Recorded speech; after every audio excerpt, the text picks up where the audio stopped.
பெண்களை தொட்டாலே வெட்டி போட்டுறாங்க, தலையை துண்டாக்குறாங்க. பண்ணுங்க, இங்க என்ன ஆயிட போகுது, பண்ணுங்க. ஆனா அப்படிப்பட்ட நாடு இல்லையே நம்மளுது.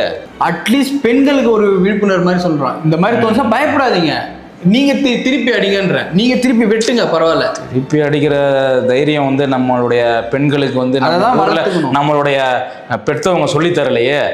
அடங்கிரு, ஒடுங்கிரு அப்படிதான் சொல்லி அதுக்கப்புறம் இப்ப இதுக்கு முன்னாடி அப்படி இருந்துட்டாங்க. நம்ம ஜென்ரேஷன் ஒண்ணு வரும் இல்லையா, சொல்லியே வளர்க்கலாம், தப்பே கிடையாது. சரி, ஓகே. பேசாம என்ன பண்ணீங்கன்னா சின்ன வயசுல கராத்தேக்கு அனுப்பி விட்டுருங்க குழந்தைங்கள. நீங்க சொல்றது கரெக்ட் தாங்க, கரெக்ட் தான். என்னன்னா இப்போ தாவேகா தலைவர் விஜய் என்ன சொல்லியிருக்கிறாரு, பெண்களுக்கு அதிக பாதுகாப்பு வேணும்னு சொல்லியிருக்கிறாரு. அவர் ஒரு விஷயம் சொல்லியிருக்காரு, அது கொஞ்சம் எனக்கு பிடிச்சிருக்கு. அது உங்களுக்கு என்னன்னு நீங்க சொல்லுங்க.